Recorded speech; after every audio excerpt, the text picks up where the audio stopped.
Nós estamos falando sobre o amor. Ontem eu iniciei com os irmãos falando sobre algumas coisas que podem impedir o desenvolvimento do amor dentro de nós. Falei do funcionamento da nossa alma. Falei para os irmãos que o amor é uma atitude. Por isso, da nossa alma, ele está ligado especialmente à vontade. Porém, a vontade só é alcançada pela mente e pela emoção. Falei para os irmãos que todos nós viemos de lares problemáticos, confusos, complicados, e esses lares geram em nós conceitos de vida. A gente pensa a vida, entende a vida segundo os padrões que nós fomos ensinados, e esse processo de renovar o nosso interior, ele é um processo onde o Espírito de Deus vai nos santificar. Ele precisa mudar a nossa mente, mudar nossas emoções. Quantas mulheres aqui não são bravas porque viram suas mães serem descompensadas? Quantos de nós aqui, homens e mulheres, são rígidos porque tiveram pais muito cobradores? E aí a gente vem para o Evangelho com todos esses conceitos dentro de nós. Alguns deles, inclusive, com base nas Escrituras. Então, por exemplo, uma pessoa rígida é uma pessoa organizada. A Bíblia diz assim, que Deus é um Deus de ordem e decência. Pronto, arrumei um texto bíblico para minha organização. O problema não é minha organização. O problema é o tanto da minha organização. Então, por exemplo, tem mulheres que vão brigar dentro de casa por causa de organização e de limpeza. Uma casa tem que ser organizada? Tem. Uma casa tem que ser perfeita? Não. Mas ela vai brigar, porque ela traz um conceito formado dentro dela. E os nossos conceitos precisam todos eles serem confrontados com as Escrituras, para verificar se aquilo está segundo o Senhor ou não. Então Jesus, no texto que ele vai falar sobre a ansiedade, Jesus diz uma coisa maravilhosa. Ele diz assim, são os olhos a lâmpada do corpo. Mateus capítulo 6, começando com o versículo 22. São os olhos a lâmpada do corpo. Se os teus olhos forem bons, todo o teu corpo será luminoso. Mas se os teus olhos forem maus, todo o teu corpo estará em trevas. Caso em ti a luz seja treva, que grande treva será. O que Jesus está ensinando? Eu próprio partilhei esse texto de uma forma equivocada. Porque o que é um olho bom e um olho mau? Eu partilhei da seguinte maneira, que um olho bom é uma pessoa boa, amorosa, que não é crítica, que vê tudo de um jeito favorável, positivo. E um olho mau é aquela pessoa áspera, dura, crítica, pesada. Mas, queridos, esse não é o conceito das Escrituras. O que é um olho bom e um olho mau? O olho bom é ver aquele tema da vida segundo a mente do Senhor. Um olho mau é ver aquele tema ou aquela situação da vida segundo o teu próprio conceito. Você está me entendendo? Então nós temos, o nosso olho é bom quando a gente enxerga as circunstâncias da perspectiva do Senhor. Quando nós enxergamos da nossa perspectiva, nós temos um olho mau. Está fazendo sentido para os irmãos? Por mais que eu esteja achando o texto bíblico, porque nós temos que lembrar que o nosso Senhor foi atacado pelo diabo com as Escrituras. Então as Escrituras podem ser usadas pelo diabo para confirmar em nós uma atitude errada. Especialmente quando um tema ele é amplo. Se um tema é muito amplo, você só pode falar dele quando você tiver todos os textos no teu entendimento. Se você tiver um texto de um tema amplo nas Escrituras, você corre o risco de falar ele fora da vontade de Deus. Então, por exemplo, eu posso pegar a porção de Lucas e dizer: batei, buscai batei, buscai. Eu posso pegar esse tema. Então, muitos pregadores pregam dizendo de que jeito? Insiste com Deus. Insiste com Deus. Insiste com Deus, que ele vai ceder. Baseado só nesse texto. Mas a oração é um tema muito amplo nas Escrituras. 1 João vai dizer que ele nos ouve segundo a sua vontade. Muda completamente a forma de fazer.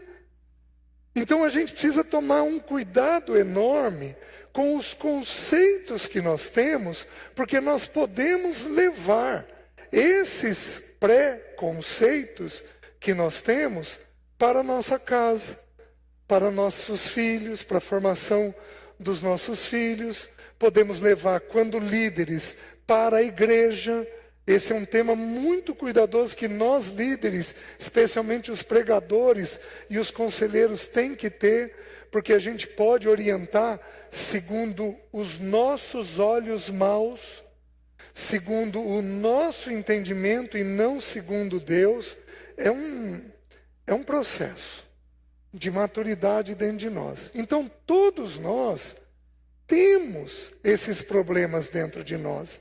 Aí a gente vem para o casamento, vem para a educação de filhos, carregado do nosso jeito, da nossa maneira de ser, né? Eu estava me lembrando ontem à noite, quando eu deitei, o Senhor me depositou um texto que eu gostaria de abrir com os irmãos, Deuteronômio capítulo 32. O Senhor está falando sobre a paternidade dele. O livro de Deuteronômio, o Senhor fala muito sobre a paternidade. Versículo 9.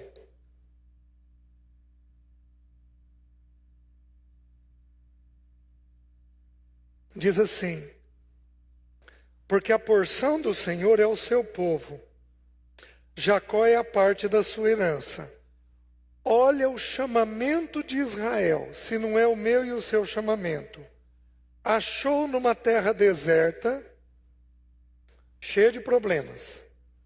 Num ermo solitário, estávamos sozinhos, povoado de uivos.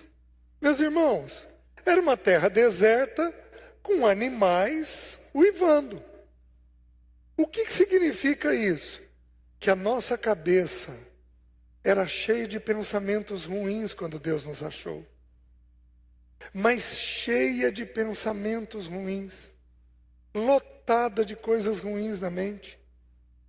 E aí a gente vem para o Evangelho com essa mente, com essas atitudes. E o Senhor precisa ir nos renovando. Se Ele não renovar, Ele não consegue depositar em nós do amor dEle.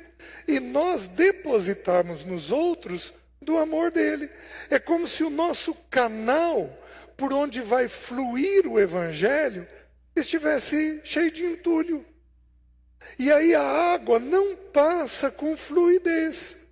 Então você precisa ter um entendimento simples.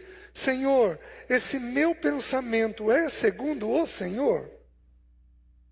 Senhor, essa minha emoção é segundo o Senhor? Senhor, essa vontade que eu tenho é segundo o Senhor? Isso está em conformidade com a pessoa do Senhor? Isso daqui, então, a maneira pela qual eu trato minha esposa, minhas filhas, meus filhos, minha mãe, meus pais, os irmãos, é segundo o Senhor ou está da minha maneira? Por isso Deus nos casa. E nos casa com uma mulher que vira e diz: ih, querido, não é assim não. E qual é a reação que a gente tem? A gente não gosta. Porque a gente quer do nosso jeito. Mas no casamento, como a mulher precisa de um governo e o homem precisa de uma auxiliadora, tudo o que o parceiro falar, desde que não seja um pecado, óbvio, tudo o que o parceiro falar tem que ser considerado em oração. Porque e se Deus estiver naquilo? Os irmãos estão entendendo?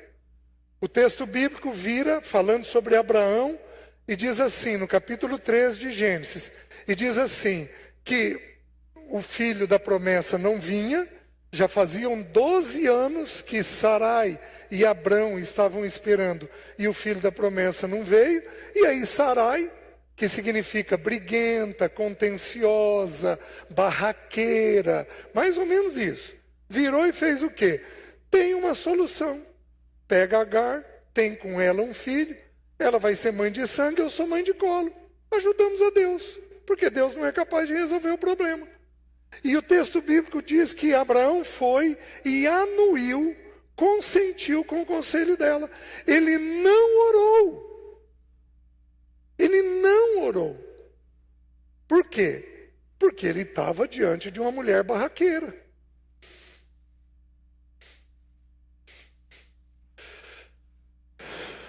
E aí, para cessar isso daqui, o que ele fez? Foi lá e fez. Pecou gravemente. Está aí até hoje. Pecou gravemente.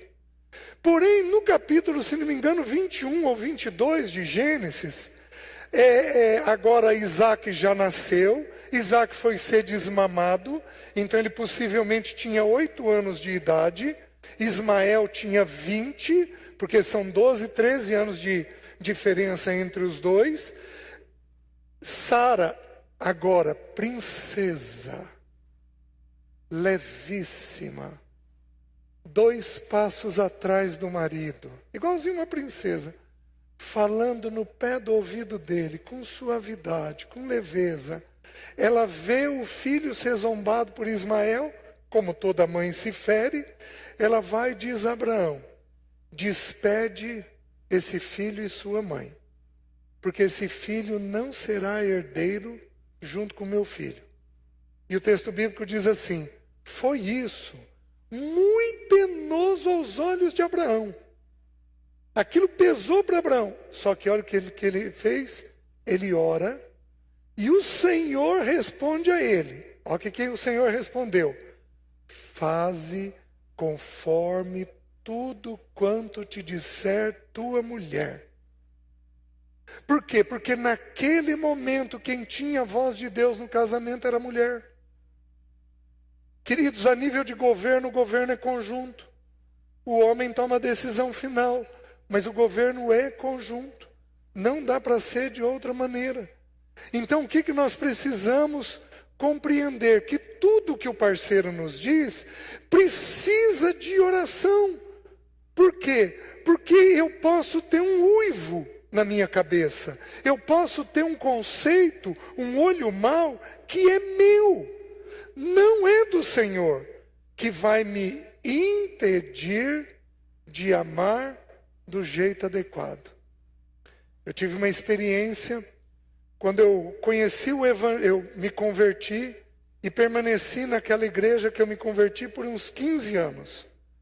E aí eu compreendi o Evangelho da graça, da justificação pela fé, da soberania de Deus. Comecei a ter um vislumbre do reunir da igreja, bem pequeno naquela ocasião, mas tive. E eu, no alto da minha arrogância, eu subia no púlpito e pregava essas verdades, mas dividindo a igreja. Até que chegou o ponto que eu deixei a igreja e fui reunir onde o Paulo Bornelli reunia. Sentei lá, fui ouvindo mais desse evangelho, fui tendo cada vez mais convicção da soberania de Deus, do amor de Deus, da justificação pela fé, de todas essas doutrinas básicas da vida cristã. Quando atingi um pouco mais de maturidade, o Senhor virou para mim e disse: você saiu de um jeito errado. Eu quero que você volte e que você corrija o que você fez, porque você feriu os irmãos. Chamei a Leci, meus filhos eram pequenos naquela ocasião, partilhei com ela, aí procurei o Paulo Bornelli me falou uma coisa que eu tenho até hoje na minha cabeça. Ele disse assim: César, a vontade de Deus na vida do outro é um terreno muito santo, que a gente só pisa com os pés descalços. Gente, que sabedoria. Aquilo gravou na minha mente. Voltei, pedi perdão aos líderes, pedi perdão à igreja e passei 9 anos sem dividir o púlpito. Até que o Senhor então fez um mover de eu sair em definitivo. Mas tive que aprender a lição. Por quê? Porque eu, no meu ímpeto, na minha carnalidade, eu peguei um princípio correto e apliquei ele de forma errada. Queridos, não basta ter um entendimento correto. Nós temos que ter a prática correta. A Bíblia diz em Coríntios, em 2 porções, que nós seremos julgados tanto pela prática, pelo bem ou mal que tivermos feito pelo corpo, tanto pela prática, quanto pelas motivações do coração. Então você pode fazer algo correto com a motivação errada, como você pode ter a motivação correta e fazer algo errado. Então nós seremos julgados nessas duas coisas. Não basta ter uma ou outra. Nós temos que ter as duas atitudes de um jeito correto e de um jeito adequado. Tudo recheado pela graça e misericórdia. Porque a graça e a misericórdia são as duas primeiras expressões do amor de Deus. Quando Deus ama, Ele é gracioso e misericordioso com as pessoas, né? Então, nós temos que renovar dentro de nós esses entendimentos inadequados. Senão nós não amamos de um jeito certo. Eu acho que talvez um dos estudos que mais... Eu tenho 2 estudos... tem 2 temas nas Escrituras que mexeram muito com a minha vida e que me ajudaram muito na prática com os irmãos. O primeiro, a soberania de Deus. O segundo, a graça de Deus. Porque, meus irmãos, Deus ama através da graça. Alguns anos atrás eu tive uma dúvida, aí eu chamei o irmão Romeu para a gente conversar sobre esse tema. Eu não sabia o que tinha vindo primeiro, a graça ou o amor. Porque como graça é aceitação, eu entendia num primeiro momento que Deus precisava ser gracioso para depois conseguir amar. Mas não. Nós conversamos, o Romeu entendia o inverso, e depois de um bom tanto de conversa sobre isso, eu compreendi que ele estava certo. O amor faz parte da natureza de Deus. E a maneira pela qual ele expressa este amor é através da graça, que entra no capítulo 6 de Gênesis. No capítulo 6, nós temos a graça. Então esses 2 temas, eu acho que eu acrescentaria um terceiro tema, o servo sofredor, que me ajudou muito no conviver com os irmãos. Então a gente tem que olhar a soberania, tem que olhar a graça. Meus irmãos, alguns de nós, só com graça, e alguns poucos, tem que ter graça sobre graça. Eu com certeza sou um desses com o Senhor. onde ele teve que ter graça sobre graça, para poder aceitar, tratar, conduzir, redimir e ir salvando o pensamento, a emoção e a vontade. Não precisam abrir, Hebreus 7, 25, diz que a salvação que nós recebemos é uma salvação total. Abrange tudo. Só que tudo começa no entendimento. É no entendimento. Aqui é o campo de batalha. Todos nós temos fortalezas mentais. Então, por exemplo, eu fui apresentado à sexualidade de um jeito errado, aos 6 anos de idade. De tal maneira que aos 12 anos, a minha mente era completamente dominada por um entendimento ruim de sexualidade. Completamente dominada. O que o Senhor fez? Me converti aos 15. E foram 12 anos de um processo de libertação. E, queridos, eu fui completamente liberto. Mas por 12 anos, o Senhor precisou me limpar, porque a minha mente ficava ocupada com esse assunto. Então, todos nós, sexualidade, outro tema que é muito complicado na mente dos irmãos, dinheiro. Tem irmãos aqui que são avarentos. E, meus queridos, a avareza é uma prova de desamor. Porque você retém. E o amor faz o quê? Dá. Tanto que a avareza é tida nas Escrituras como idolatria. Então tem homens aqui que são avarentos. Eles pesam profundamente a vida familiar. Mas profundamente. É muito complicado de lidar. Porque eles têm um desamor sutil todo dia. E aí, todo dia, tem um passinho de afastamento. De tal forma que daqui 15 anos, o casal está tão afastado que eles acham difícil fazer o caminho de volta. E é uma fortaleza mental quando a pessoa tem um pensamento difícil, um uivo na mente. Medo é uma outra emoção que é uma fortaleza mental.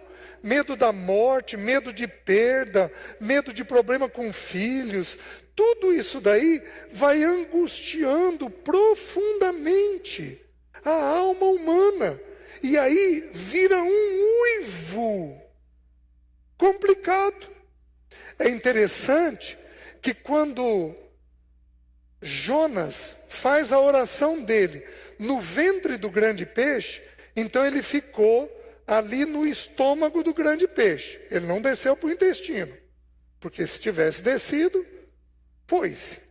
Como possivelmente era um cachalote, um tipo de baleia. Como ela sobe para respirar, desce ar para o bolsão do estômago. E Jonas passou 3 dias por causa disso. Quando ele faz a oração, sabe uma das coisas que ele ora? Ele ora dizendo que as algas, porque tinha alga no estômago, porque a baleia se alimenta de alga, as algas tinham enrolado na cabeça dele. Queridos, qual o simbolismo disso? O simbolismo disso é que ele fugiu de Deus, porque ele acreditava que se aquele povo, Nínive, fosse destruído, Israel não seria levado cativo. Porque é uma profecia que já existia e ele já conhecia, que o reino do norte seria levado cativo. Então ele tinha na mente dele uma alga que prendia a mente dele. E ele não conseguia amar a Deus de um jeito adequado, porque aquele pensamento ocupava a mente dele. Uma mulher presa na limpeza, na organização, ela não consegue pensar a vida se não for na limpeza e na organização. O tempo todo ela está assim. Vocês estão me entendendo? Gente muito serviçal, muito ativa. Quem aqui é muito serviçal? Levanta a mão. Gente muito serviçal, vocês sabem como é que pensa a vida? Põe a pessoa depois da tarefa. Primeira tarefa, depois a pessoa. Vai conseguir amar? Não. Porque ama a tarefa. Não consegue amar a pessoa. E é uma escravidão mental que a pessoa tem, e aí ela não consegue expressar de forma adequada o amor de Deus, a natureza de Deus, o zelo de Deus. Por quê? Porque está escravizada aquilo.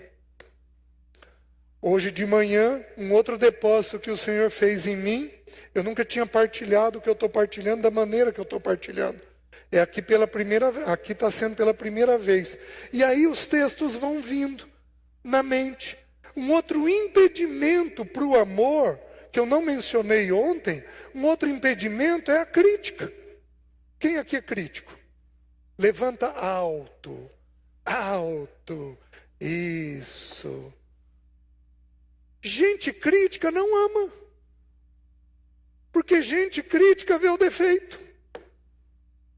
E aí, vou dar a prova bíblica. Não precisam abrir, Mateus 24, 12.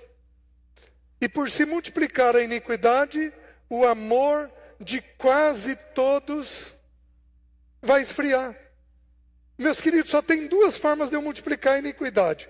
Ou eu peco, ou eu falo do pecado meu ou de alguém. Se eu ficar falando do pecado, eu também estou multiplicando a iniquidade. Então, quando a gente é crítico, tudo a gente vê defeito. A gente não vê nada bom naquilo que as pessoas são, naquilo que as pessoas fazem. Quando você é muito crítico, você não consegue desenvolver o amor. Porque a Bíblia ensina que o amor esfria. Então, como é que eu prego sobre amor para um grupo de críticos? Os irmãos entendem? Se Deus não nos limpar, a natureza dele não vem através de nós. Simples. Ele precisa santificar nossa mente. Ele precisa santificar nossa emoção. Ele precisa santificar nossa vontade. Ele precisa. E eu vou dar uma pista para você descobrir se você tem um monte de uivo aí na cabeça. Se você fizer coisas em excesso. Só tem 4 excessos que a Bíblia permite. Fora esses 4 excessos, tudo que você fizer é um sinal de que a tua mente ou a tua emoção é escravo daquilo. Você está me entendendo? Então, quais as possibilidades de fazer coisa em excesso?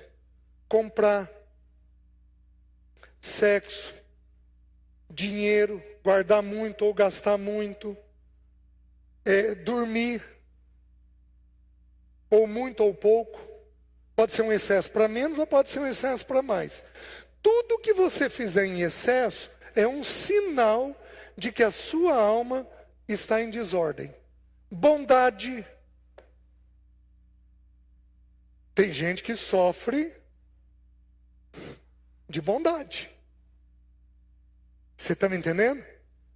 Aí tem uma atitude bondosa em excesso. Tem coisa que é para ser bondoso? Tem. Tem coisa que não é para a gente pôr a mão? Tem. Não é para ser bondoso. Gente, cansei de encontro de missões em que por mim eu venderia meu carro e daria. Voltava para casa, 2 dias depois, aquilo havia desaparecido do coração. Ou seja, era meu, não era do Senhor. Porque quando é do Senhor, aquilo queima dentro do coração de um jeito santo.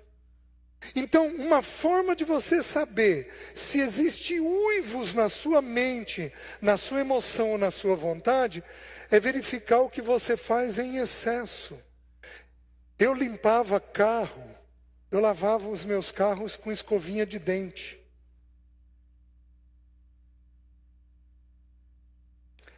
A Alice dizia que não via a hora de eu me aposentar. Eu falei, Lê, por quê? César, porque não tem diarista igual você.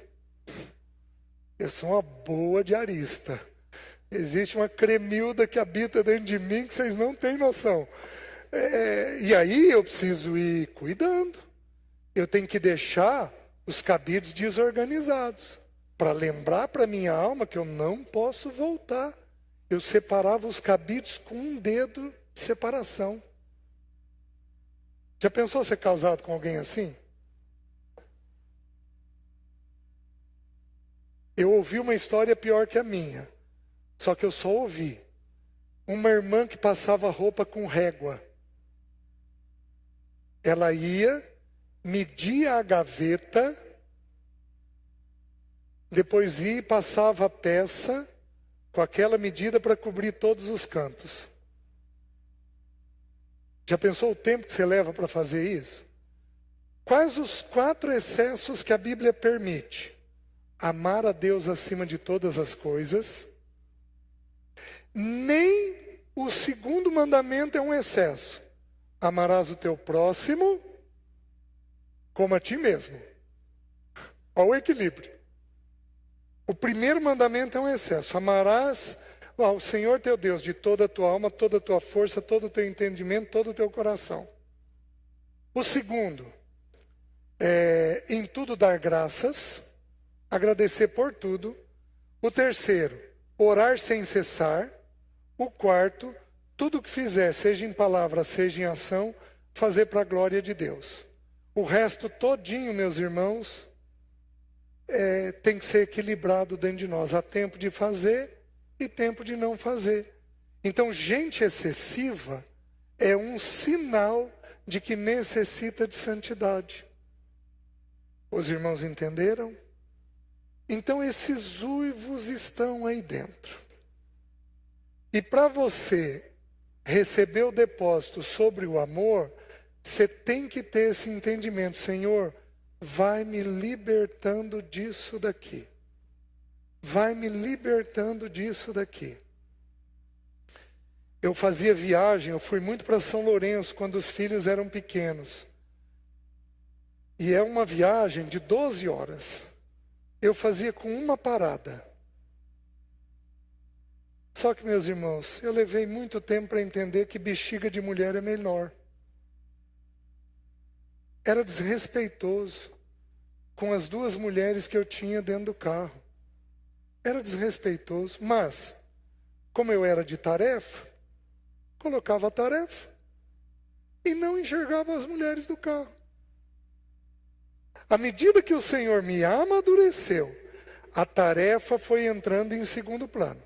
Primeira pessoa. Aí, então, poder completar a tarefa. Certo? Vamos lá. Vamos começar os temas sobre o amor. Abram em João capítulo 13.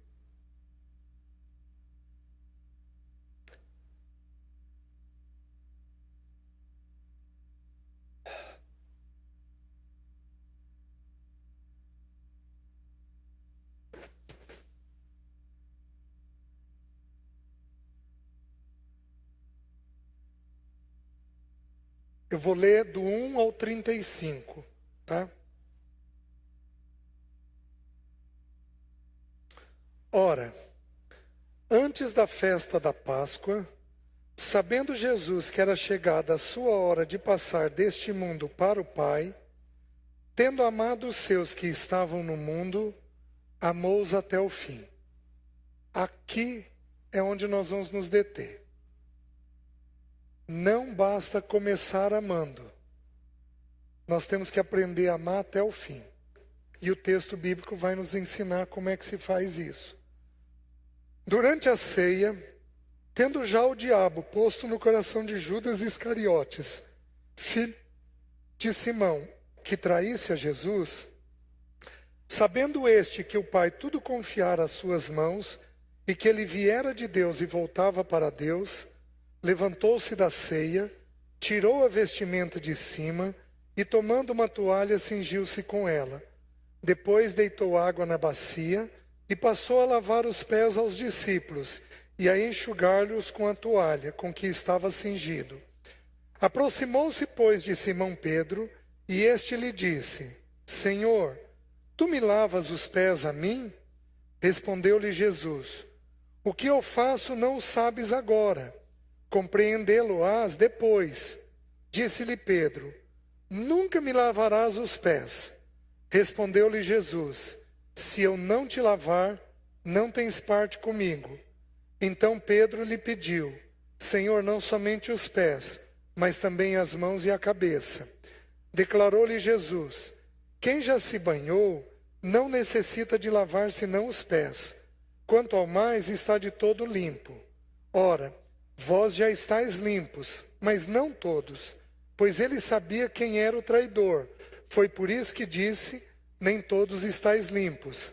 Depois de lhes ter lavado os pés, tomou as vestes e, voltando à mesa, perguntou-lhes: Compreendeis o que vos fiz? Vós me chamais de mestre, me chamais o mestre e o Senhor, e dizeis bem, porque eu o sou. Ora, se eu, sendo o Senhor e o mestre, vos lavei os pés, também vós deveis lavar os pés uns dos outros. Porque eu vos dei o exemplo para que, como eu vos fiz, façais vós também. Em verdade vos digo, que o servo não é maior do que seu senhor, nem o enviado maior do que aquele que o enviou. Ora, se sabeis estas coisas, bem-aventurados sois se as praticardes. Não falo a respeito de todos vós, pois eu conheço aqueles que escolhi. É antes para que se cumpra a Escritura: aquele que come do meu pão levantou contra mim o seu calcanhar. Desde já vos digo, antes que aconteça, para que quando acontecer, creiais que eu sou. Em verdade vos digo, quem recebe aquele que eu enviar, a mim me recebe, e quem me recebe, recebe aquele que me enviou. Ditas estas coisas, angustiou-se Jesus em espírito e afirmou: Em verdade vos digo, que um dentre vós me trairá. Então os discípulos olharam uns para os outros, sem saber a quem ele se referia. Ora, ali estava conchegado a Jesus um dos seus discípulos, aquele a quem ele amava. A esse fez Simão Pedro sinal, dizendo-lhe: Pergunta a quem ele se refere. Então aquele discípulo, reclinando-se sobre o peito de Jesus, perguntou-lhe: Senhor, quem é? Respondeu-lhe Jesus: É aquele a quem eu der o pedaço de pão molhado. Tomou, pois, um pedaço de pão, e tendo-o molhado, disse a Judas, deu a Judas, filho de Simão Iscariotes. E após o bocado, imediatamente entrou nele Satanás. Então disse Jesus: O que pretendes fazer, faze-o depressa. Nenhum, porém, dos que estavam à mesa percebeu a fim de que lhe dissera isto. Pois como Judas era quem trazia a bolsa, pensaram alguns que Jesus lhe dissera: Compra o que precisamos para a festa, ou lhe ordenara que desse alguma coisa aos pobres. Ele, tendo recebido o bocado, saiu logo, e era noite. Quando ele saiu, disse Jesus: Agora foi glorificado o Filho do Homem, e Deus foi glorificado nele. Se Deus foi glorificado nele, também Deus o glorificará nele mesmo, e glorificá-lo-á imediatamente. Filhinhos, ainda por um pouco estou convosco. Buscar-me-eis. E o que eu disse aos judeus, também agora vos digo, a vós outros: para onde eu vou, vós não podeis ir. Novo mandamento vos dou, que vos ameis uns aos outros, assim como eu vos amei, que também vos ameis uns aos outros. Agora, o texto: nisto conhecerão todos que sois meus discípulos, se tiverdes amor uns aos outros. Como que nós amamos até o fim, e como que nós amamos uns aos outros à semelhança do Senhor? Nós vamos tentar tirar alguns princípios do texto. A primeira coisa: Antes da festa da Páscoa, sabendo Jesus que era chegada a sua hora de passar deste mundo para o Pai. Então Jesus voltaria a estar com o Pai. Ele voltaria a sentar à destra de Deus Pai. Então ele voltaria a estar ao lado do Pai. Porém, o Senhor nunca se afastou do Pai. Nunca. Jesus foi submisso aos pais dele, a Maria e a José, até os seus 12 anos de idade. Foi completamente submisso. Mas a primeira decisão que Jesus tomou não foi ficar em Jerusalém. Porque quando os pais o indagam, filho, eu e teu pai estamos aflitos à tua procura. Que Jesus responde? Vocês não sabiam que me convinha estar na casa de meu pai. Então a primeira decisão do Senhor não é permanecer em Jerusalém indagando os doutores. A primeira decisão do Senhor é estar na casa do Pai. Ele aprender a lidar com as questões do Pai. Por isso que o texto que eu mencionei ontem para os irmãos de 1 João, sobre filhinhos, diz assim: filhinhos, eu vos escrevo porque os vossos pecados são perdoados. Então, na infância espiritual, a gente tem que saber dar nome para os nossos pecados. Talvez um bom estudo para a gente fazer é a lista de pecados. Para você entender quais são as suas tendências pecaminosas. Então, é a primeira coisa. Depois diz assim: filhinhos, eu vos escrevo, ou eu vos escrevi, não me lembro agora, porque conheceis o Pai. Então as duas coisas que o filhinho aprende ao longo de 12 anos é identificar os seus pecados e conhecer o Pai. Como Jesus não tinha pecado, ele foi conhecer o Pai. Então ele permanece a vida toda dele diante do Pai. Agora, passados, ele está com 33, foram 12, passados 21 anos da vida do Senhor, ele vai dizer, agora eu vou voltar para o Pai.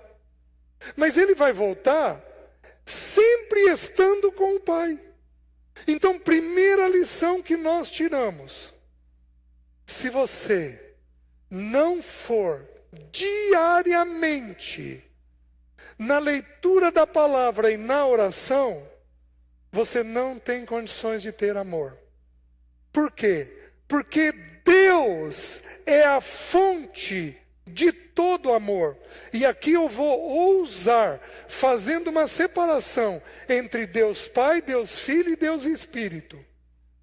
Porque eles são um, os três têm a mesma natureza, então o Filho e o Espírito são cheios de amor, têm amor, mas a Bíblia descreve que o amor, a fonte do amor, está em Deus Pai. Deus é amor.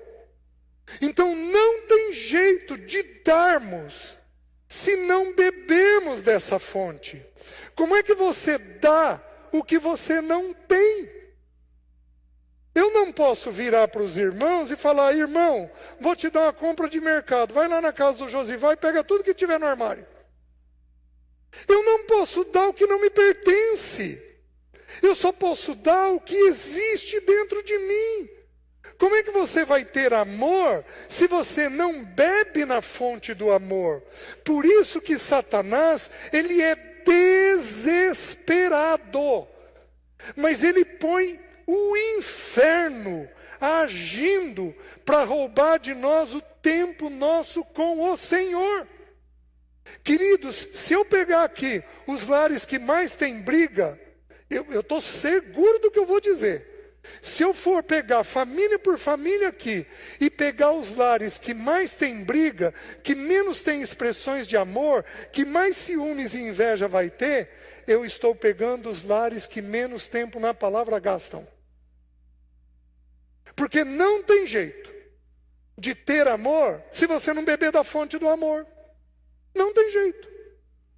Quando Moisés chega até Faraó e vai dizer para ele, lá no capítulo 5, assim diz o Senhor, deixa sair o meu povo para que me celebre uma festa no deserto. E aí, o diabo, na figura de Faraó, Faraó ali tipifica Satanás, ele levanta 5 impedimentos. O primeiro impedimento, aumenta o trabalho. Ah, esse povo está falando em adorar a Deus, eles estão ociosos. Então vamos aumentar o trabalho. Você entende o teu chefe virando e dizendo, vem cá, vem cá, vem cá, vem cá, vem cá. Eu preciso de você, só você, para resolver essa situação. Você entende? Você entende, mulher, você sugerindo para o teu esposo, pega um segundo emprego. Aumenta o teu salário. Você entende? Você dando sugestões para ele não ter tempo. Você entende, mulher, o diabo te escravizando na limpeza? Porque já pensou, eu tirar uma camisa do cabide e vestir, eu levo 30 segundos. Eu tirar uma camisa do cabide e eu reagrupar todos os cabides com um dedo de separação, eu levo 4 minutos. O que o diabo fez? Foram 3 minutos e meio a menos que eu tenho tempo no Senhor.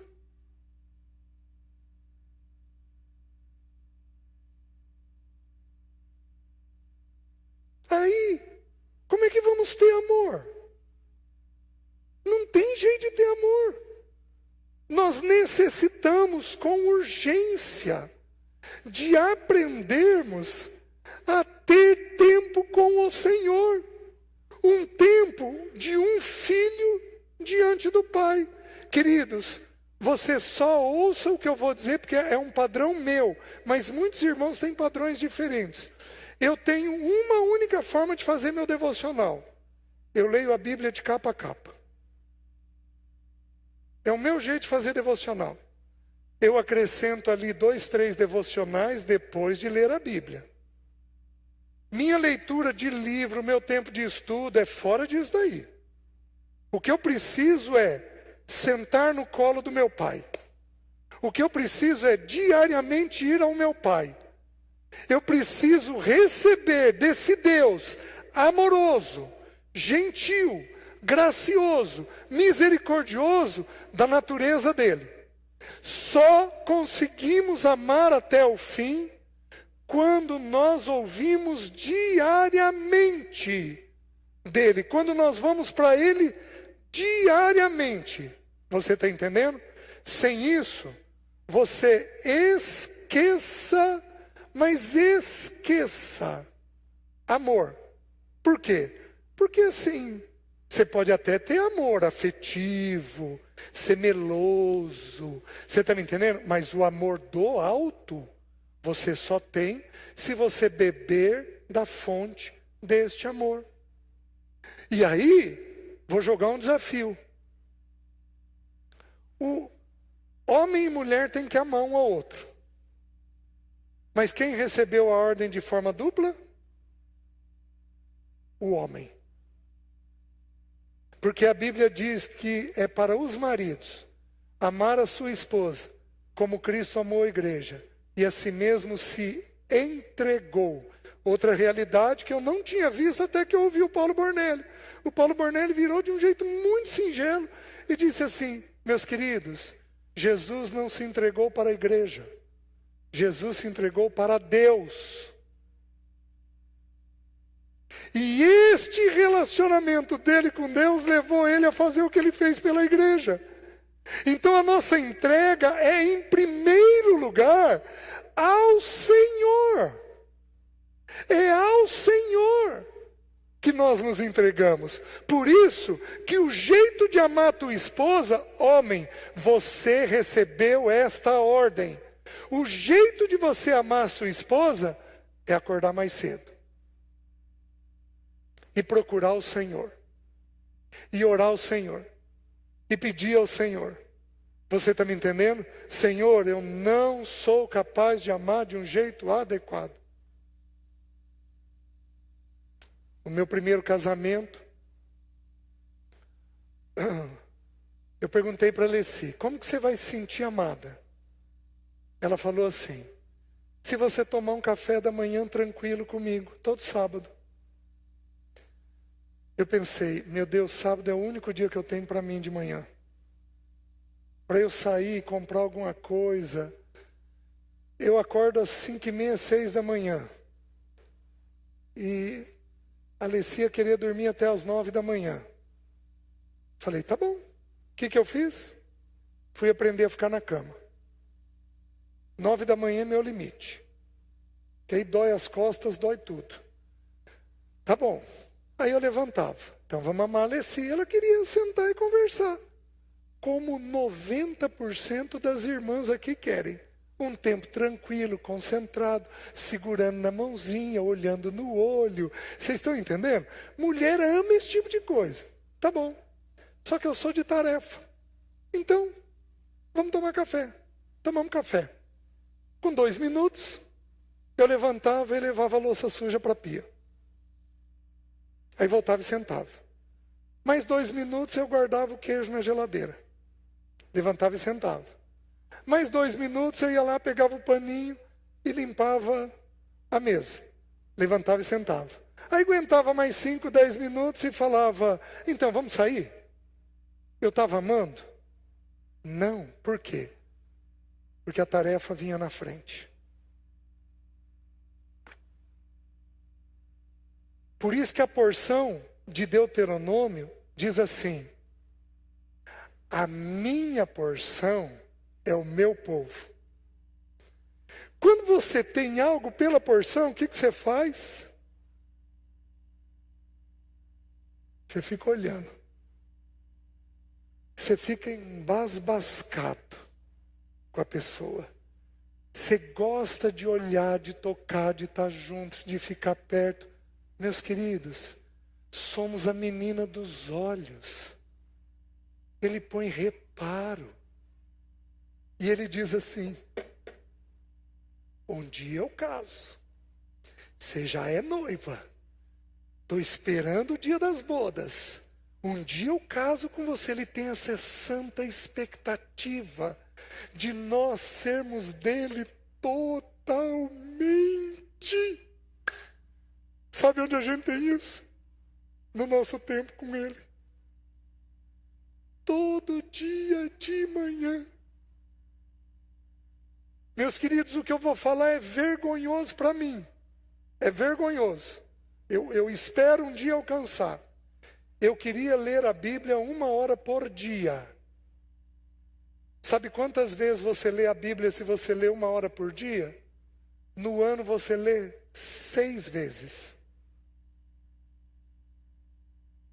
O Spurgeon, que é conhecido como o príncipe dos pregadores, visitou a África e ele ficou impressionado com o conhecimento que os irmãos tinham. Na biografia do Spurgeon isso é relatado. Ele ficou impressionado com o conhecimento que os irmãos da África tinham. Por quê? Porque eles não tinham acesso à literatura. Mas sabe o que eles faziam? Liam a Bíblia sistematicamente. Sistematicamente. E aí deixa eu te ensinar uma coisa. Você está lá lendo a Bíblia. Aí o Espírito Santo de Deus salta um texto para você. Aquele texto parece que pula da página. Para tudo. Porque Deus quer fazer um depósito em você. Ou é para você, ou é para um dos seus. Que Ele quer fazer o depósito. A gente para, olha aquela porção, dá uma olhadinha naquela porção e estuda aquela porção. Os irmãos estão entendendo? Então a primeira maneira de amar o parceiro nosso é amando, gastando tempo na palavra. Amém? Vamos avançar? Então nós estamos na questão do amor. Jesus amou até o fim.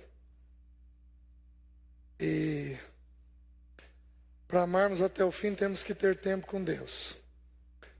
Quando nosso Senhor, ele estava apertado por uma multidão, ele estava indo até a casa de Jairo curar a filha de Jairo, que tinha uma doença grave e as pessoas achavam que ela estava morta já. E o Senhor, apertado pela multidão, uma senhorinha, havia 18 anos, 12 anos, ela estava com uma hemorragia muito grave. Gente que tem hemorragia não tem força, porque esvai sangue, esvai as propriedades, esvai ferro, a pessoa tem baixa de ferritina.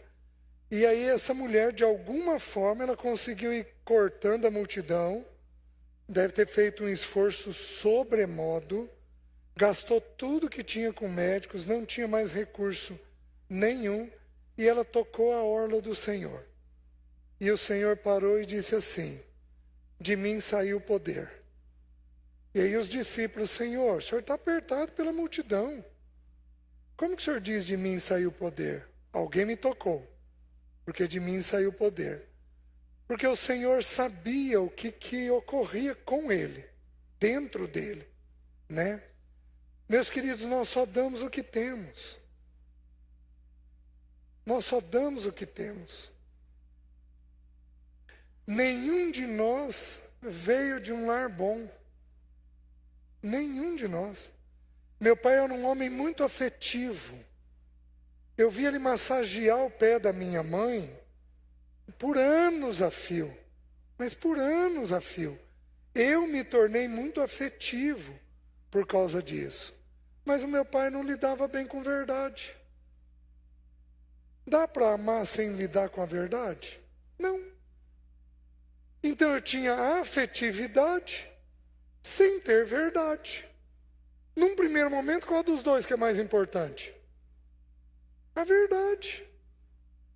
Então eu era cheio de afeto, mas não de um jeito adequado, de um jeito maduro, de um jeito sério. Então assim, todos nós vamos ter essas coisas que precisam ser limpas dentro de nós. E aí nós temos algo que acontece que, do meu ponto de vista, é o segundo passo no amor. O primeiro, então, é nós irmos na fonte do amor, diariamente, com um devocional, lendo as Escrituras, certo? Aí entra o segundo ponto. O Senhor vai lavar os pés dos discípulos. E basicamente isso nos é ensinado que é um ato de humildade. E é uma verdade. É um ato de humildade da parte do Senhor. Ele se torna, porque como as estradas e as ruas eram empoeiradas, não eram pavimentadas, então, digamos que chega final de dia, Pedro esqueceu de devolver a enxada de João. E aí Pedro vai até a casa de João para devolver a enxada para ele. Quando ele volta, o filho mais novo ou o escravo mais baixo lavaria os pés dele, porque ele já tinha tomado banho, então ele precisaria lavar só os pés, certo? E aí Jesus então se torna o escravo mais baixo, e porque o filho mais novo ele não pode ser, porque ele é o primogênito. Então ele se torna o escravo mais baixo. Ele se torna aquele menos digno. Então, quando o texto bíblico diz que ele tirou a vestimenta de cima, ele tirou um manto, uma capa, que apenas os reis usavam. Nós temos que lembrar que o Senhor aqui está indo para a cruz. E vocês se lembram que a vestimenta dele era costurada de alto a baixo? Que era uma vestimenta de príncipes, de reis. Como o Senhor era assistido por algumas mulheres ricas, o Senhor, ele estava neste momento vestido dessa maneira. Então ele tira essa roupa da dignidade de quem ele é, e ele se torna o escravo mais baixo para lavar os pés dos seus. Então presta atenção. Ao andarmos na vida, nós voltamos com os pés sujos. Você ouve uma piada, você ouve um palavrão, você ouve um conceito ruim. Com todos nós isso acontece. Então, ao transitarmos no mundo, nós vamos sujar os pés. Não tem jeito. Então, eu estou dentro do meu gabinete, ouvindo pessoas, e às vezes eu ouço uma palavra indevida. Ah, César, me desculpa aí. Falou. Já falou. Já entrou. Às vezes conta uma história que para minha mente não é boa. Vocês estão me entendendo? Com todos nós isso acontece. Todos nós temos tendências e hábitos, como está sendo insistentemente colocado, seja no pensamento, seja na emoção, seja na vontade. Quantas mulheres aqui já acordaram mal-humoradas hoje? Mas não é nenhuma nem duas, não. Mas quantas das irmãs hoje acordaram mal-humoradas? Vocês estão entendendo? O que eu fazia no início? Eu me afastava. Maturidade, a gente vai aprendendo que o pé do parceiro tem que ser lavado. Presta atenção no ensino das Escrituras. Deus nos dá pessoas problemáticas. Mulher, teu marido é problemático. Mas qual é a boa notícia? Marido, tua esposa também é. Então está tudo igual. Agora, você quer ver uma notícia triste? Nossos filhos são problemáticos. Sabe por quê? Porque eles têm pais maus, que fazem coisas boas, mas eles também vão ter problemas. E sabe qual é o ensino das Escrituras? O ensino das Escrituras é que os pés de uma pessoa problemática têm que ser lavados. Então você tem que pegar as tendências que tem, que a pessoa trouxe de problema, e ir gradativamente lavando, tirando tudo isso que é indevido. Vocês estão conseguindo entender? Então, o segundo ato de amor é que nós temos que saber lidar com as tendências pecaminosas dos nossos. Todos nós temos que saber lidar. E aqui, eu vou dar uma palavra para os mais idosos e para os mais jovens que têm que cuidar dos idosos. Eu sempre entendi que, baseado nas Escrituras, lá de Eclesiastes capítulo 12, lembra-te do teu Criador nos dias da tua mocidade, antes que venham os maus dias e os anos dos quais venhas a dizer, não tenho neles prazer. Então eu sempre entendi o seguinte: idoso, velho, muda com mais dificuldade. E às vezes ele não muda. Aí, Alessi morre, minha sogra tem 95 anos. 4 meses depois ela perde um segundo filho. Uma pessoa de 95 anos perder 2 filhos, pesa. Então morreu uma filha, morreu um filho dela. Tá bom. Num devocional meu, o Senhor falou comigo: eu quero que você prepare sua sogra para a partida dela. Aí eu orei, confirmei aquilo diante do Senhor, chamei o André e a Jéssica: o Senhor está me dando a seguinte ordem, que é para preparar a avó para a partida dela. Chamei minhas cunhadas: o Senhor está dando tal ordem. César, isso é de Deus, então vamos lá. Só que minha sogra morava com uma irmã 5 anos mais jovem, de 90 anos, que tinha sofrido AVC. E a minha sogra é quem cuidava de tudo. Fazia comida, limpava a casa, cuidava da irmã, 95 e 90.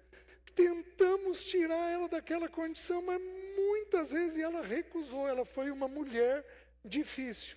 Aí, para os mais idosos presentes aqui, deixa eu dizer uma coisa. Facilite a vida dos seus. Se adapte. Então, os mais idosos aqui foram ensinados que os filhos tinham que morar na casa deles. Mas a geração atual nos impõe o seguinte: os mais idosos têm que se sujeitar aos filhos mais jovens, para facilitar a vida deles. Então, o idoso tem que se adaptar. Então, e aí a minha sogra tinha uma briga com essa irmã, por um determinado motivo, que eu não vou mencionar, e aí de vez em quando minha sogra convertida de 70 anos, descia o nível. Tá assim porque merece, porque já fez isso e aquilo, tá pagando pelo que fez. E aí as filhas dela sofriam uma barbaridade. E Deus me mandou prepará-la para a partida dela. Fui lá, falei com ela: Dona Suzana, vou alugar uma casa e vou trazer a senhora para morar nessa casa, para a senhora sair daqui. Não vou. As filhas foram, não vou. Achei a casa, levei ela, não vou. E aí não teve jeito.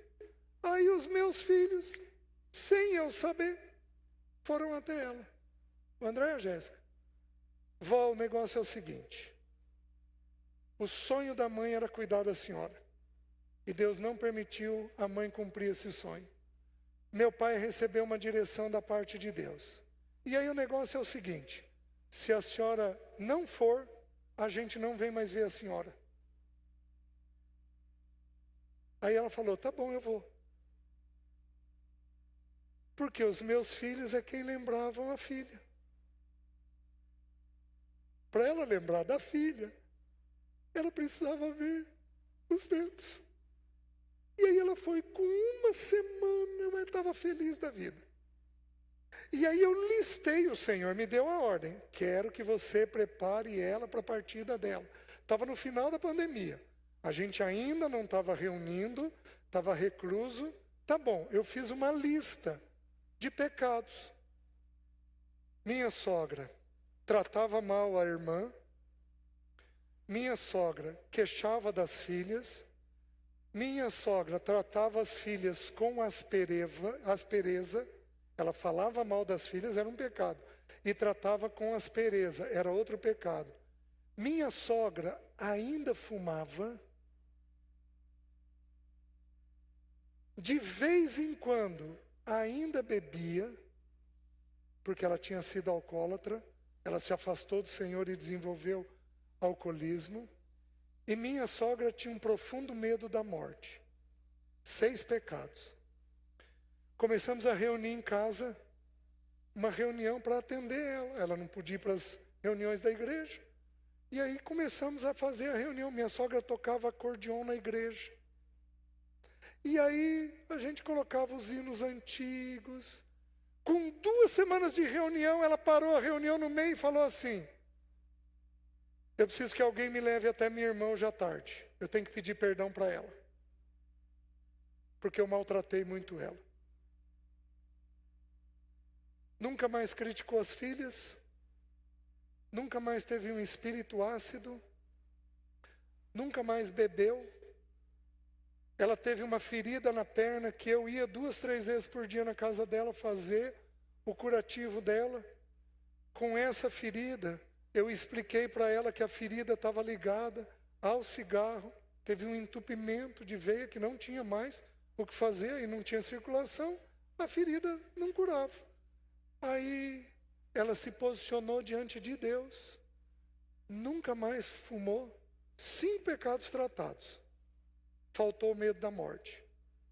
Um dia, nesse período morando nessa casa, o outro filho morre. E aí eu peguei ela e a família e eu falei sobre a beleza da morte. Você sabia que a morte é bela? Bom, pela quietude, acho que ninguém sabia. Você sabia que a morte é bela? Você sabia que a morte é um servo que nos apresenta diante de Deus Pai? A Bíblia ensina isso. Existe uma faceta na morte bela. E eu fui estudando ponto por ponto da beleza da morte. Aí ela falou: nossa, César, como que me fez bem ouvir essas coisas. Que esperança que isso me dá. Tá bom. Um dia ela tem um sonho. E ela chama a filha mais velha e diz: Ana, tive um sonho. Interpreta ele para mim. E a Ana não soube interpretar. E eu amo um sonho. Eu gosto de um sonho. Né? Aí a Ana virou e falou: César, a mãe teve um sonho. Deixa ela partilhar com você. Olha o sonho dela. César, eu me vi no dia do meu velório. Eu no caixão. E eu estava com tal roupa azul e estava usando um chale que a Alessi tinha me dado. E as meninas queriam me vestir e eu não deixava. Eu dizia para elas que quem ia se vestir era eu. Eu é quem ia me vestir. Ela me contou esse sonho. Aí eu falei: Dona Suzana, a senhora não entendeu? Não, eu não entendi. Dona Suzana, roupa, de acordo com o Apocalipse, são as obras de justiça dos santos. A senhora, quando a senhora vira e diz: ninguém vai me vestir, eu vou me vestir, a senhora está dizendo que a senhora está preparada para a partida da senhora. Foi a resposta dela. Aí ela sonhou o mesmo sonho uma semana depois. E me chamou, agora ela já veio direto em mim. César, sonhei o mesmo sonho. O que isso significa? Dona Suzana, 2 na Bíblia é sinal de urgência. Está para acontecer.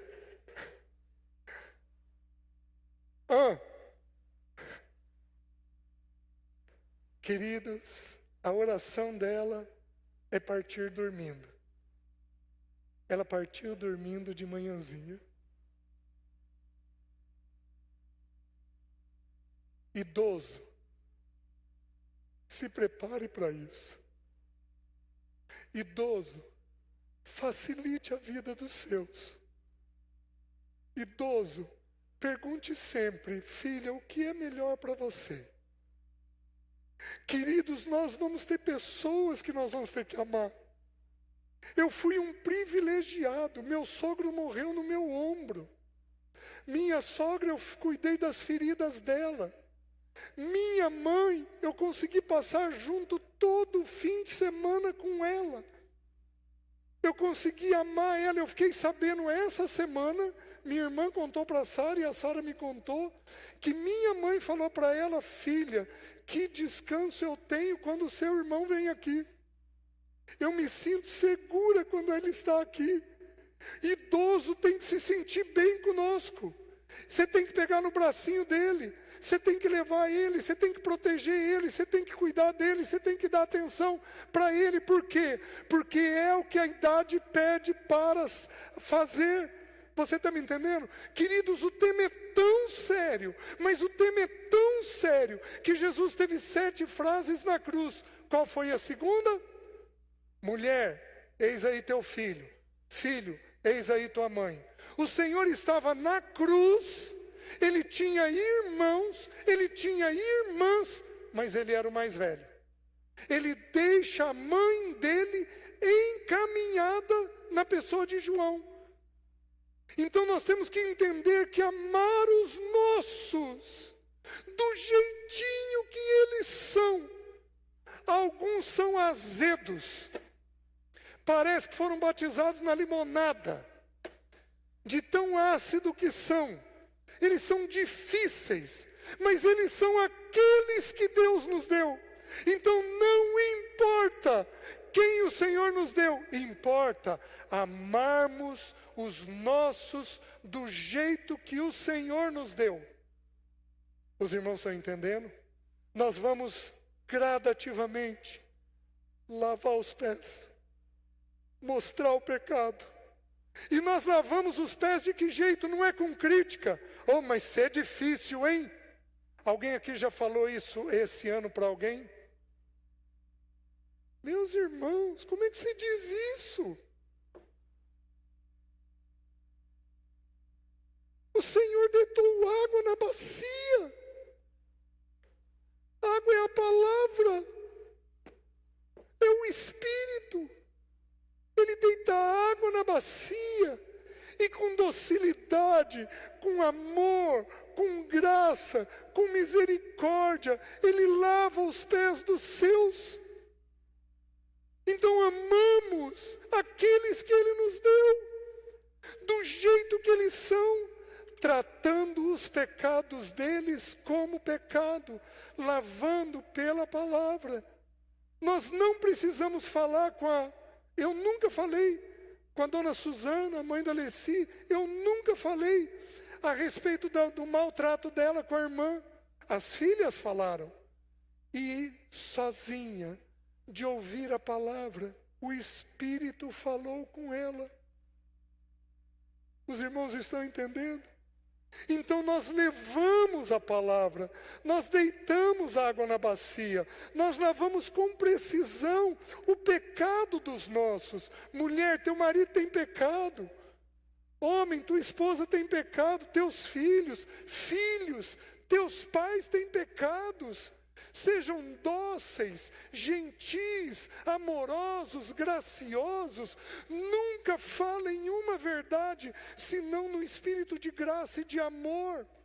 João 1 diz assim, que Jesus, a lei foi dada por intermédio de Moisés, mas a graça e a verdade, a graça vem antes da verdade.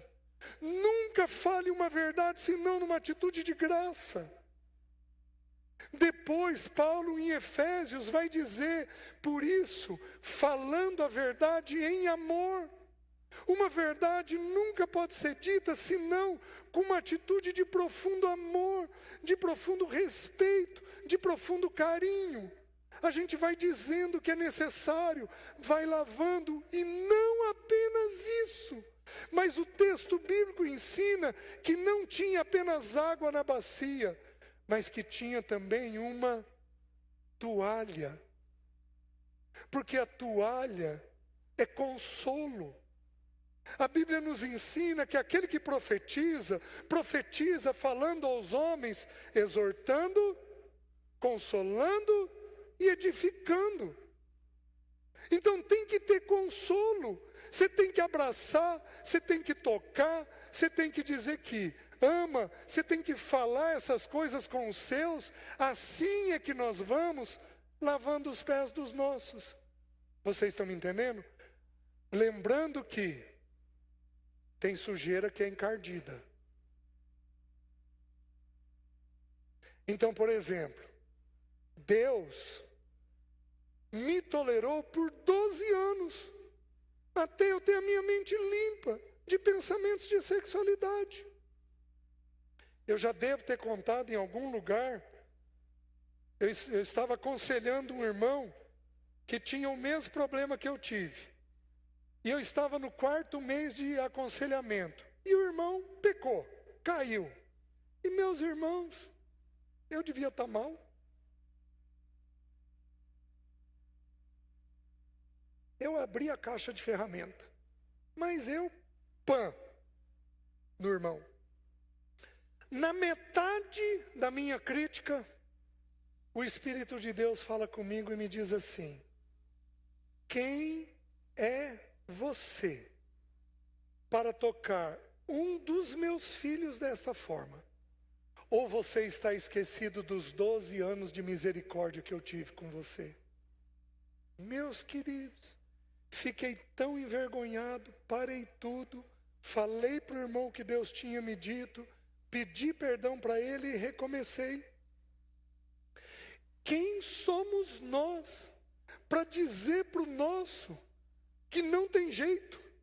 Você não tem jeito, hein? E você desmereceu o poder de Deus. Quem somos nós para dizermos eu desisto? Isso é desmerecer a tolerância de Deus. A graça de Deus e a misericórdia que se renova todo dia a nosso favor. Quem somos nós para dizer que este ou aquele não tem jeito? Porque para Deus, Ele é o Deus dos impossíveis. Ele é o Deus que pode agir, que pode fazer, que pode tocar. Meus irmãos, Deus nos dá pessoas problemáticas. E o que nós vamos fazer? Amá-los, lavando os pés deles. Segundo ensino. Dá para entender? Aí o texto avança. Versículo 15 ele diz assim: porque eu vos dei exemplo, para que como eu fiz, façais vós também. Qual é o exemplo? Voltar ao Pai, estar no Pai, na fonte do amor, e amar pessoas problemáticas. Amar pessoas limpando os pecados dela. E aí ele avança um pouquinho mais. Por que ele diz, eu vos dei exemplo? Porque, meus queridos, nós somos tão difíceis que a gente precisa ter modelos para aprender a fazer. Por isso que Jesus deixou de ser o unigênito e se tornou o primogênito, o primeiro de muitos, né? É para ele nos dar modelo. Paulo falou assim: sede meus imitadores, como eu sou de Cristo. Deus conta histórias no Velho e no Novo Testamento para quê? Para a gente tirar modelo, princípio de como é que a gente faz. Então nós não podemos ter medo de dar testemunho, porque no testemunho nosso a gente confirma os princípios das Escrituras. Um testemunho bem pensado, com bom senso. Mas a igreja, que é uma coisa que a igreja de Deus faz pouco hoje, dar testemunho das intervenções. Gente, renova tanto a fé da gente, mas renova tanto a fé da gente. Um testemunho, gente, louvado seja o nome do Senhor. Olha o poder do Senhor, olha a intervenção do Senhor, olha o que Ele tem feito. Então nós precisamos ter esta atitude. Só não perder o horário aqui. Nós precisamos ter essa atitude de dar esses testemunhos e ir tirando o princípio. Mas agora vem um terceiro princípio. Olha o que Jesus diz no versículo 18. Não falo a respeito de todos vós.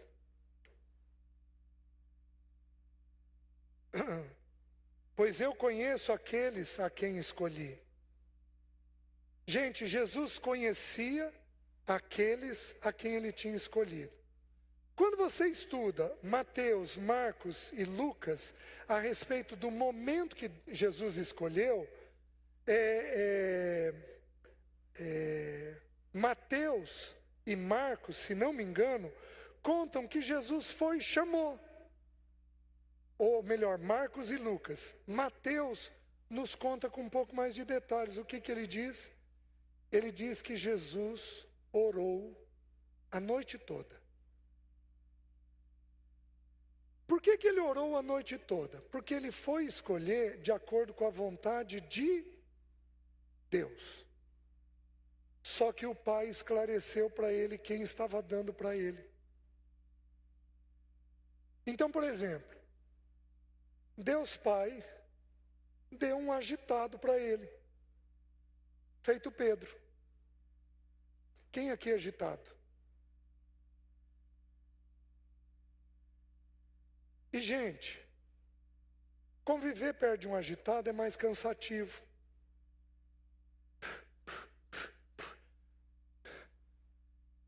Ele não tem parada, aquilo aquece você. Você está me entendendo? Conviver perto de um agitado, quem aqui pensa muito? Conviver perto de uma pessoa que pensa muito é cansativa, porque às vezes ela fala do jeito que ela pensa. E aí ela engata num assunto sem ter concluído o primeiro. Você tem dificuldade de acompanhar a pessoa. Você tem que fazer um esforço. Querida, para. Vai devagar. Eu não estou te entendendo. Para a gente que é técnico, a gente tem que pedir para a pessoa parar. Você já pensou você educando um filho assim? Aí você pula de assunto, não concluiu o primeiro, já está no segundo, já está no terceiro. Teu filho vai treinando de que jeito? Entra aqui, sai aqui. Você cria ele bem ruim. Pedro era assim. Ele ia para o norte e ia para o sul. Senhor, vou contigo até a morte. Pedro, você não tem noção do que você está falando. Sabe como é que a boa psiquiatria hoje interpreta bipolaridade? Como temperamento forte. Aí metade da população é bipolar. Porque metade de nós aqui vai ter temperamento forte. Vai ser incisivo, vai ser duro. Pedro era assim, um irmão precioso, mas um irmão instável. Um irmão que tem uma pérola para dizer, mas um irmão que também fala besteira. Vocês estão entendendo? Jesus sabia quem ele era. Não só isso, Jesus escolhe para si um irritado. Quem aqui é irritado? Levanta a mão. E o irritado é filho de Zebedeu, filho do trovão. O que o trovão faz? Passa susto. O que o irritado faz? De repente descarrega de um jeito que você fica assustado. Você leva meia hora para recuperar daquilo que ele falou. Você está me entendendo? João, quando eles passaram pela vila de Samaria, o que o João falou? Senhor, o senhor quer que eu mande descer fogo do céu? Ele resolve tudo queimando. Para com isso. Nunca mais vai ver. Não quero saber. Não suporto mais tua família. Nunca mais vou lá.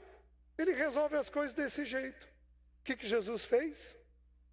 Escolheu ele. Você escolheria? Jesus escolheu. Jesus escolheu um Filipe, que vira e diz assim: Senhor, mostra-nos o Pai, isso nos basta. Eu imagino, o Senhor não fez isso, mas eu imagino como é que eu faria. Acho que eu faria assim. Ô Filipe, há tanto tempo eu estou com você e você ainda não entendeu? Quem me vê a mim vê ao Pai.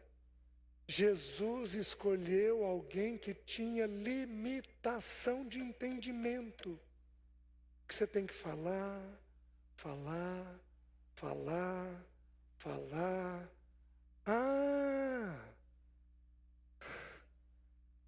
Agora eu entendi. Oh, querido, graças a Deus que você entendeu. Louvado seja o nome do Senhor. Vocês estão me entendendo? Jesus, o pai virou para ele e falou: tem Filipe, mas ele é desse jeito. Não, pai, é quem o senhor quer me dar, eu aceito.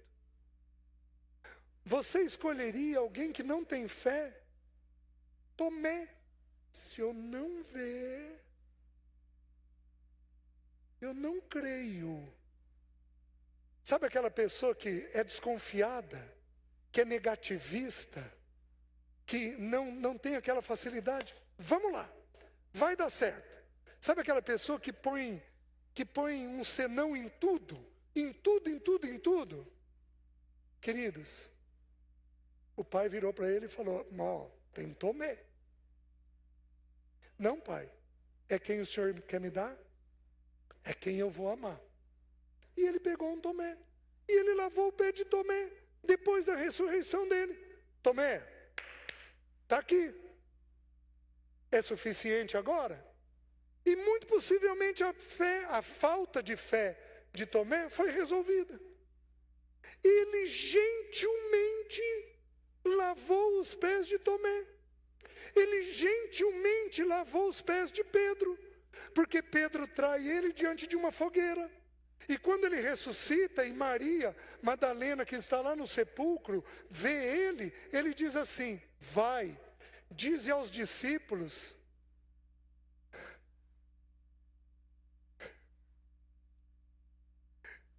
ele me negou, mas eu não abro mão dele, porque ele é a minha porção.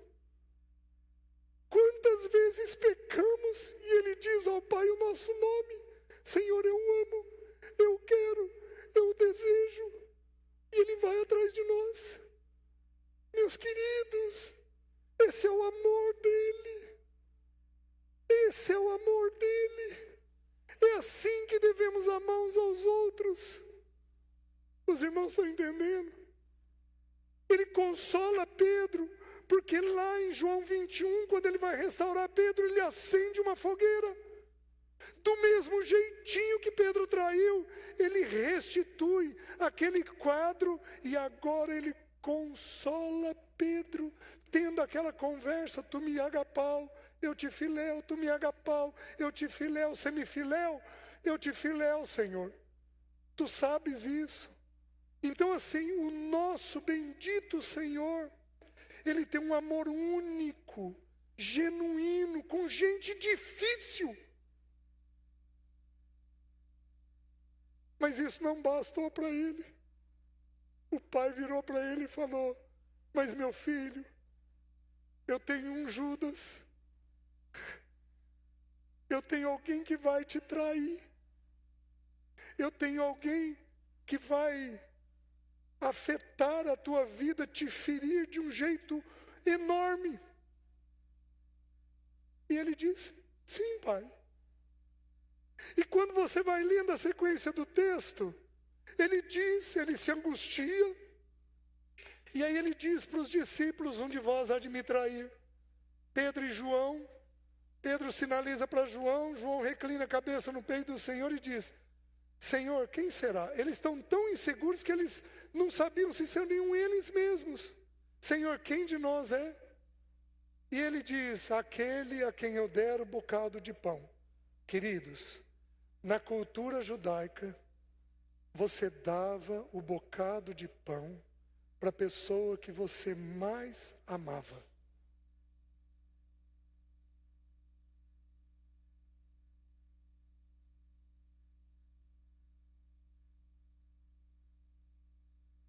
Hoje à noite, quando nós estudarmos a palavra ágape, nós vamos estudar e nós vamos ver o seguinte: que a primeira vez que a palavra ágape aparece na Bíblia diz assim, que é para amar o inimigo. Jesus começou do mais difícil para nós. Porque se a gente aprender com o mais difícil, a gente aprende com o restante.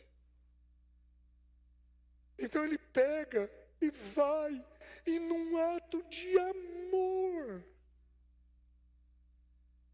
Oh Jesus, como nós temos que aprender da vida dele.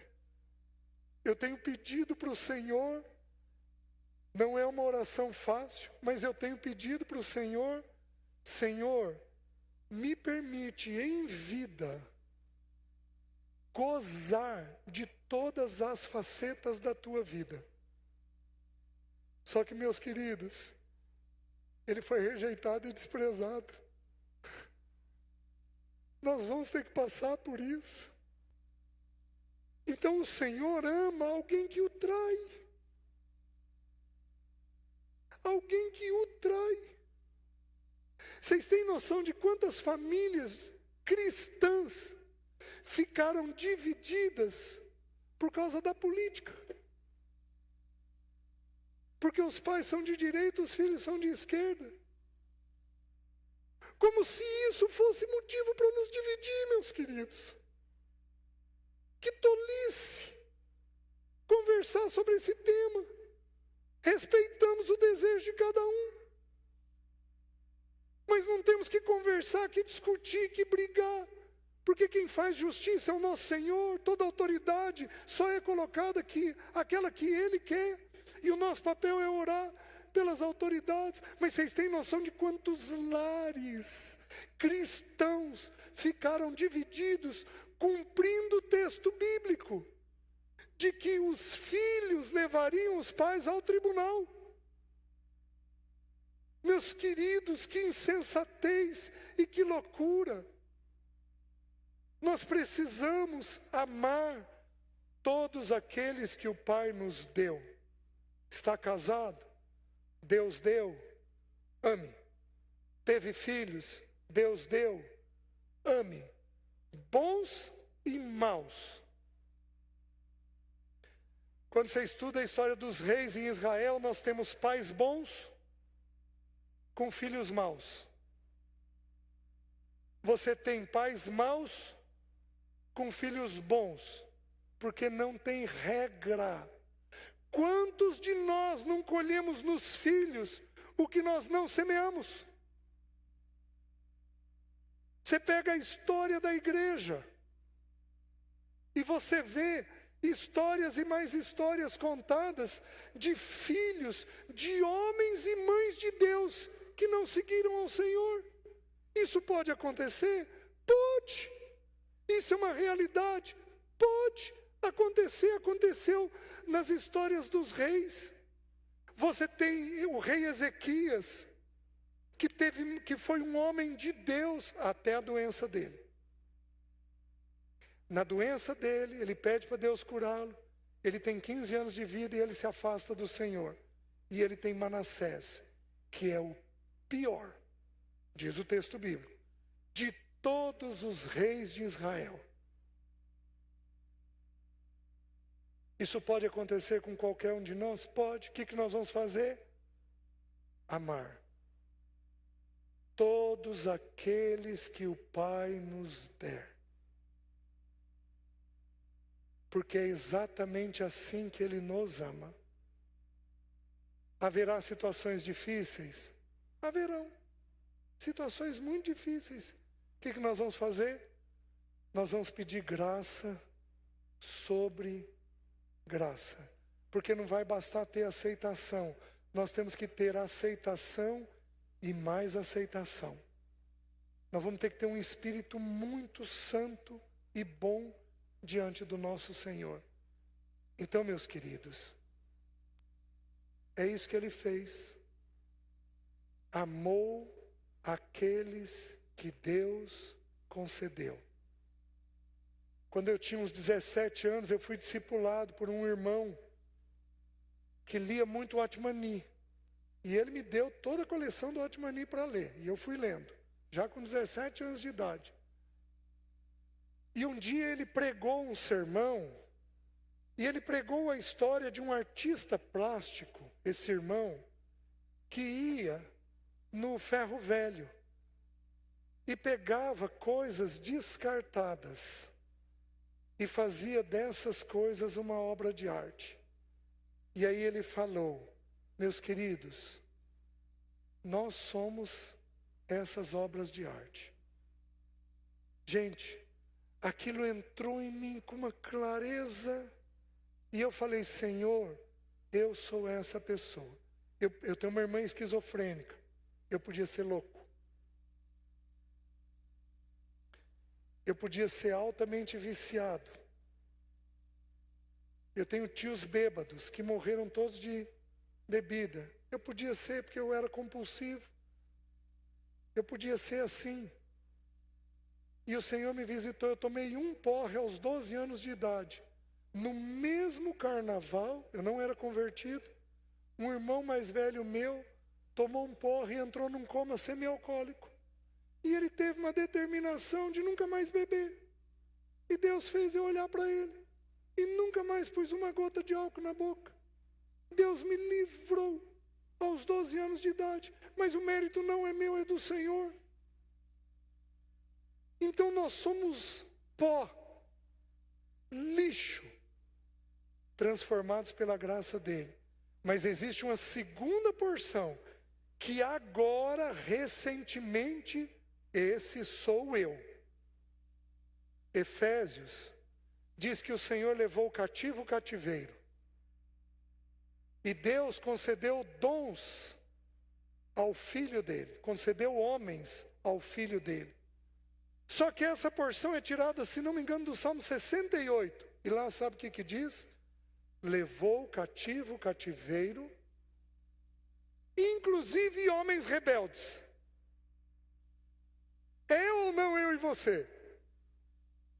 Duros, terríveis, teimosos, lentos, insistentes do nosso jeito. E meus queridos, Ele veio e simplesmente visitou homens rebeldes. E tornou esses homens obedientes. Como nós não vamos amar os nossos? Ainda que sejam rebeldes. Ainda que sejam rebeldes. Eu estou estudando agora o livro de Oséias, porque tem muita coisa no livro de Oséias, e os estudiosos dizem que o sermão de Oséias é um sermão prático, porque Deus manda ele amar uma prostituta, ela volta, tem 2 filhos com ele, volta à prostituição, e ele sustenta ela, enquanto ela está em pecado.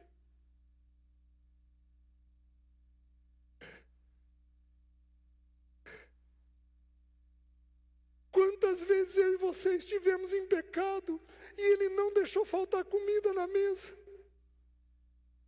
Quantas vezes nós maltratamos os nossos e Ele renovou a sua misericórdia conosco? Quantas vezes Ele fez isso?